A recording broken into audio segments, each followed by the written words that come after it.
حسرت میں ممبر پر ٹوک دیتی ہے، جبکہ عمر اس وقت آج کے ممالک میں سے 11 ملکوں کے حکمران تھے۔ وہ دن بھی یاد کیجئے جب ہمارا ہر متنفس وہی پسند کرتا تھا جو اپنے بھائی کے لیے چاہتا تھا اور اسے اپنے آپ پر ترجیح دیتا تھا، خواہ اس کے پاس حقیر سی چیز ہو۔ ہمارے جسم و روح مادی و معنوی شکلوں میں پاکیزہ اور ستھرے تھے۔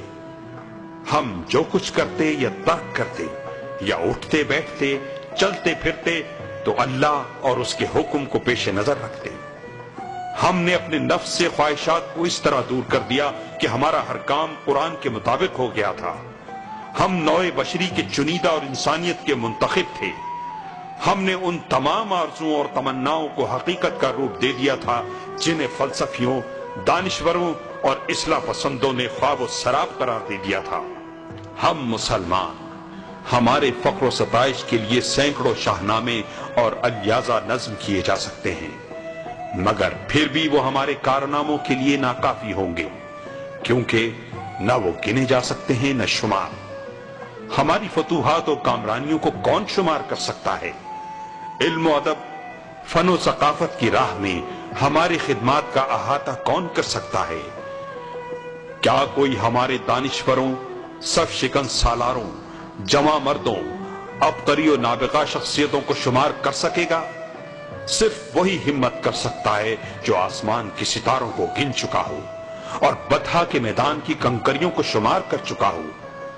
سیرت کے حواشی پر ہزاروں کتابیں لکھ لو، تاریخ کے اوراق پر اسی قدر تصنیفات کا ڈھیر لگا دو، اور ہر عظیم شخصیت سے متعلق سینکڑوں کتابیں یا قصیدے تیار کر ڈالو، سیرت و تاریخ باقی و تشنہ رہ جائے گی۔ ہم مسلمان، ہم ان قوموں جیسے نہیں ہیں جنہیں صرف زبان جوڑے رکھتی ہے۔ ہم وہ امت بھی نہیں ہیں جن میں صرف خون کا رشتہ ہوتا ہے۔ ہر امت کے افراد اچھے اور برے ہوتے ہیں۔ ہم تو ایک عظیم الشان رفاہی انجمن ہیں جس کے ارکان ہر قوم کے صالح، مہذب، پاکیزہ اور پرہیزگار افراد ہیں۔ اگر خون کا رشتہ ٹوٹ جائے تو ہمیں احتیاط و تقوی جوڑے رکھتا ہے، اگر زبانیں مختلف ہوئیں تو ہمیں عقیدہ متحد رکھتا ہے، ہماری آبادیوں کے فاصلے کو کعبہ شریف کم کر کے قریب کر دیتا ہے۔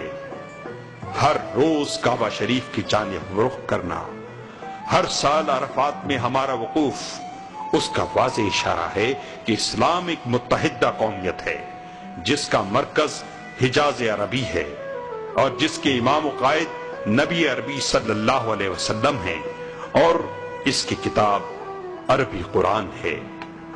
ہم مسلمان، ہمارا دین بھرپور فضیلت و بھلائی اور کھلا ہوا حق و انصاف ہے، نہ کوئی پردہ ہے نہ رکاوٹ، اور نہ کوئی راز ہے نہ بھید۔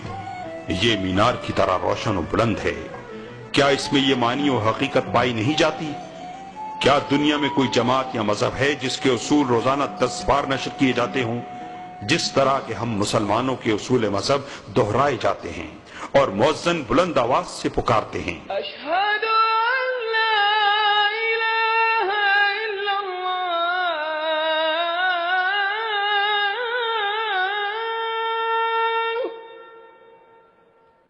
اشہد ان محمد رسول اللہ۔